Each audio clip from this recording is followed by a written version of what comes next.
Bravo. Let's give the cast a rousing round of applause. Thank you for that stunning staged reading of Lynn Nottage's Pulitzer Prize-winning play, Ruined. We would now like to acknowledge our outstanding cast. Shelia Katzman as Mama Nadi, Julius Adekunle as Christian, Stephanie Anuwe as Sophie,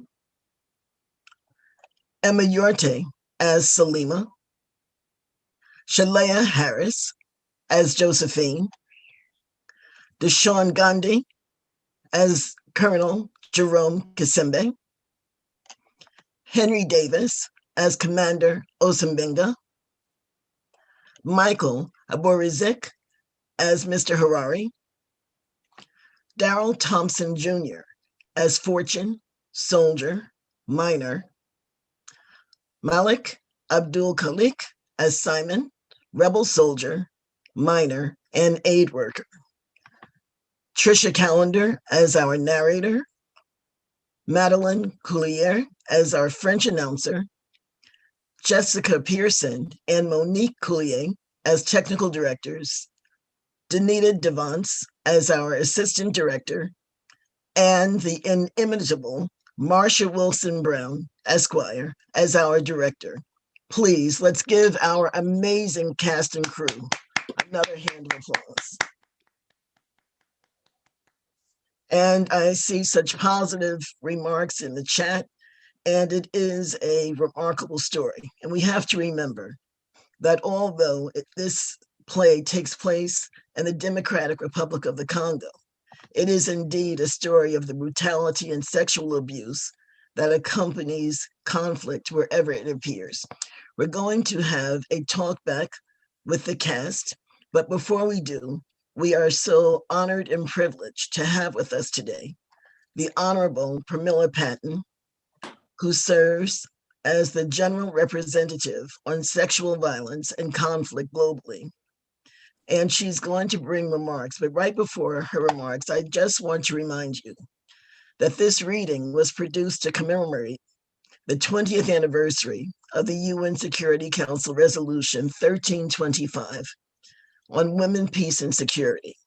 And it states in Section 10 that it calls on all parties to armed conflict to take special measures to protect women and girls from gender-based violence, particularly rape and other forms of sexual abuse and all other forms of violence in situations of armed conflict. And Section 11, which emphasizes the responsibility of all states to put an end to impunity and to prosecute those responsible for genocide, crimes against humanity, war crimes, including those related to sexual violence against women and girls, and in this regard, stresses the need to exclude these crimes where feasible from amnesty provisions. So I'm just wanting to frame this conversation, and I now welcome Undersecretary General Pramila Patten.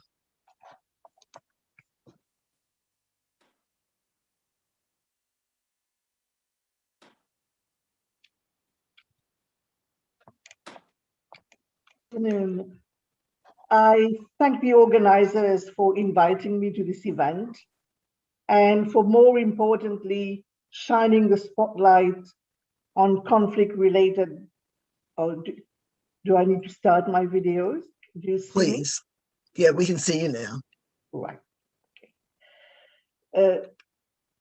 For shining the spotlight on conflict-related sexual violence, which just over a decade ago was one of history's most silenced and least condemned crime. I commend the scriptwriter and the outstanding cast for so vividly depicting the brutality and devastation of sexual violence in conflict. The trauma captured in this play is sadly as relevant today in 2021 as it was 11 years ago when the play originally opened in 2010, and just 1 year after the creation of my mandate by the UN Security Council. Yet sexual violence is not an inevitable byproduct of war. it is preventable. My mandate currently covers 19 conflict and post-conflict countries where widespread sexual violence, a devastating reality, remains a very effective, cheap, and silent weapon with long-lasting effect on societies and communities. In spite of the chronic underreporting of cases, now compounded by the COVID-19 pandemic, in 2020, out of those 19 country situations, the highest number of cases was still registered, unfortunately, in the DRC with over 1,000 cases. This play reminds me of what I have over and over heard from survivors in many war zones across the world. Sexual violence does leave survivors feeling ruined as they are left alone and desperate. But the truth is that each survivor experiences conflict in a unique way. And in order to truly address their needs, their voices must be heard and heeded. In line with the survivor-centered approach, which I have been advocating since taking office, we must provide tailored interventions to survivors so that, and that we address the multiple consequences that they face. I vividly recall how survivors I met in Goma, Eastern DRC 2017, most of whom were afflicted by the double tragedy of rape and rejection by their husbands and communities, gave me a powerful message about the link between their physical security and their economic security. And they were demanding financial support through microcredit programs. I understood very clearly from these women how economic support does foster self-sufficiency, self-esteem, and resilience, which in turn reduces their exposure to risk and bolsters their perceived worth and value in the eyes of their community. Everywhere, what survivors ultimately demand is to be respected and treated with dignity. And the difference between recovery and ruin is whether survivors and their families are provided with services and support that enable them to rebuild their lives and livelihood. The testimony of Salima, for example, who shares the horrific details of how she was raped by multiple soldiers and held as a sexual slave, reminds me of countless similar accounts from survivors in other countries, from Myanmar to South Sudan and Iraq. The fact is that conflict-related sexual violence does not occur in a vacuum, but has a direct correlation with factors such as militarization, mass population displacement, natural resource exploitation, conflicts over land and ethnic identity, and the weakening of state authority. And at the same time, everywhere, the consequences for survivors are severe, including increased marginalization and poverty, lifelong mental and physical suffering, including trauma, infertility, and deadly infections. The play Ruined showcases how sexual violence demoralizes and dehumanizes victims and the communities to which they belong. It is therefore imperative to put survivors' voices at the center of all response efforts intended to protect and promote their well-being. Although we have a long way to go to eliminate the scourge of sexual violence in conflict, I must say that we have achieved a lot in 1 decade. While justice does remain elusive for many, some progress in the fight against impunity must be acknowledged, such as in the DRC or South Sudan. For example, in the DRC, we have seen some landmark prosecutions and convictions in 2019 and 2020 for crimes against humanity, including rape and sexual slavery. In addition, today the United Nations system is reaching and supporting thousands of survivors who had once been invisible and inaccessible. However, COVID-19 is revealing the fragility of hard-won progress, especially as resources are being redirected to the prevailing pandemic. My office is precisely striving to ensure that gains are not rolled back or reversed. Let me end by acknowledging that art is a powerful tool for raising awareness about the devastating reality of women caught in the midst of men's wars, and fostering empathy with the plight of survivors in conflict zones who are too often invisible.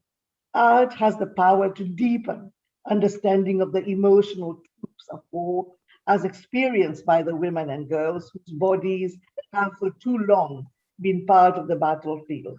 I salute the resilience and defiance of those survivors as depicted in the play, and hope that the message of this powerful production will contribute to galvanizing change on the part of armed actors in contemporary theaters of war who pursue power at any cost, as well as political leaders on the world stage who have the power to prevent and punish these crimes.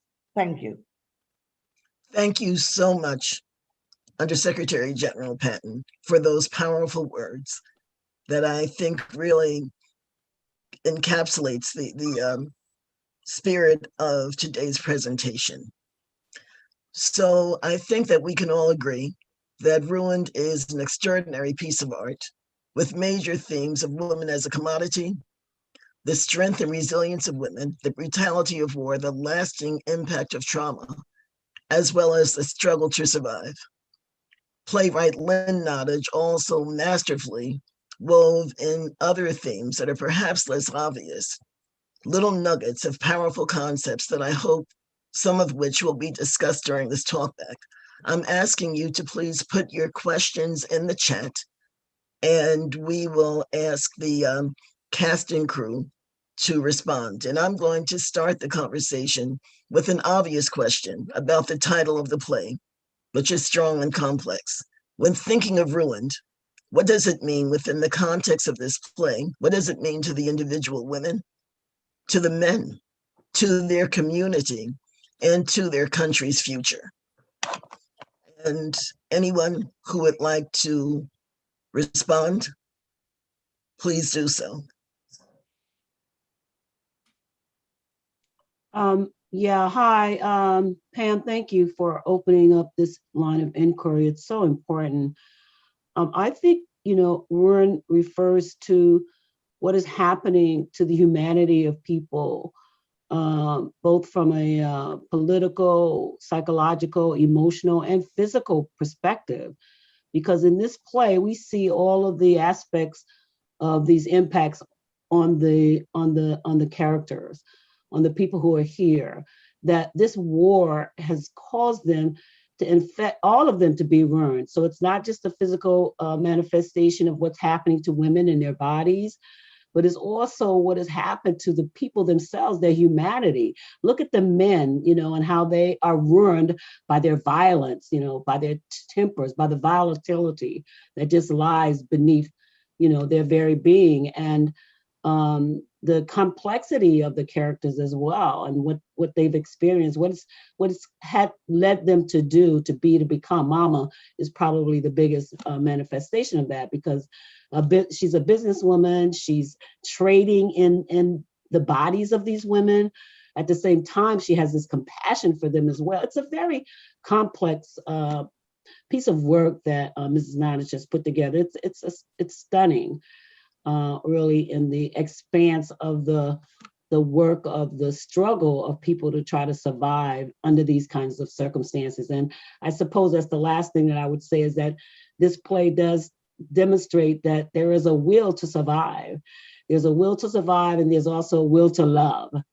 And so we see those two strands especially at the end of the play, with the interplay between Christian and Mama, that despite it all, despite her being ruined, and despite the fact that he himself has trafficked in bodies, that they want to rise above it all and find the love.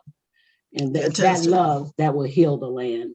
Absolutely. Thank you, Marcia. And I think that Lynn Nottage does a good job of interrogating masculinity in the play.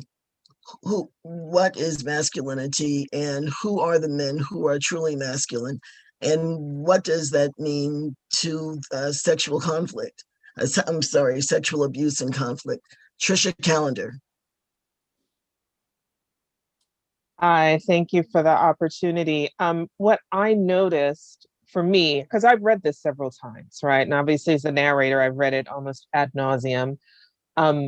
The complexity of this play, as you read it, it actually gets less understandable. It's more complex. There's so many layers. And so to your point about masculinity, when I last read it, which was about a week ago in its entirety, I realized that as far as the standard operational paradigm for what masculinity is, in many cases toxic, the most masculine character in this play is Mama Nadi. So what actually happened? She's the most self-determinate. Everybody else, to some degree, they may be violent, but they haven't determined their own fate. Like she said, she started off selling soggy biscuits and fruit. And somehow, even though at a very limited level, she didn't start off as Mama Nadi. She said she ended up that way.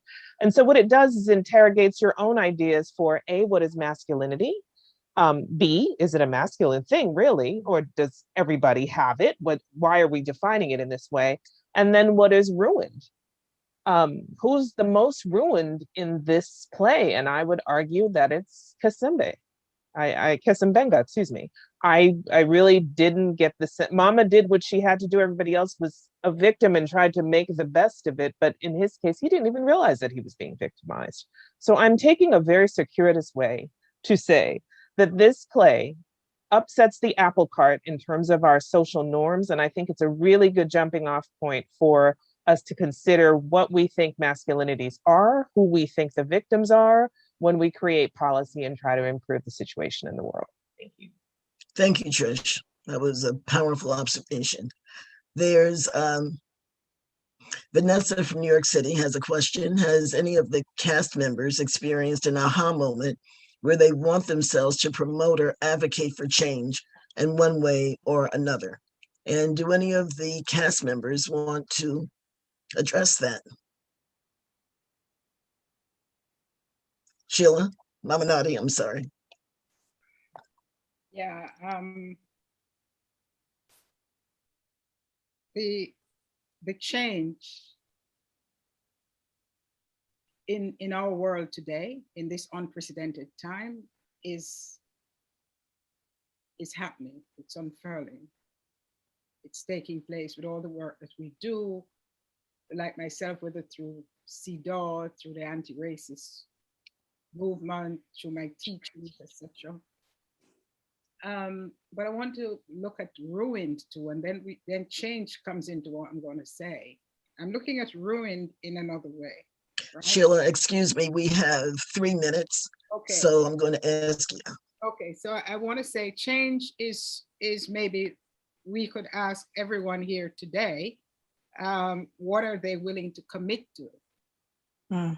Change, where women are concerned, because ruined is also a discriminatory term that when I get raped, my husband put me out and my family don't want me and the village don't want me. And then you said I'm ruined and you don't support me and you don't nurture me. And I have to go with my pain like Mama Nadi on the street selling my body in order to eat, in order to smelling myself. That's the discrimination. The term ruined has so many different meanings. And for me, the most powerful is that you call me ruined, and therefore I'm an outcast, and therefore I'm nobody, and therefore I'm not human. And that stinks. I work in peacekeeping for several years, the UN, and I've seen it all.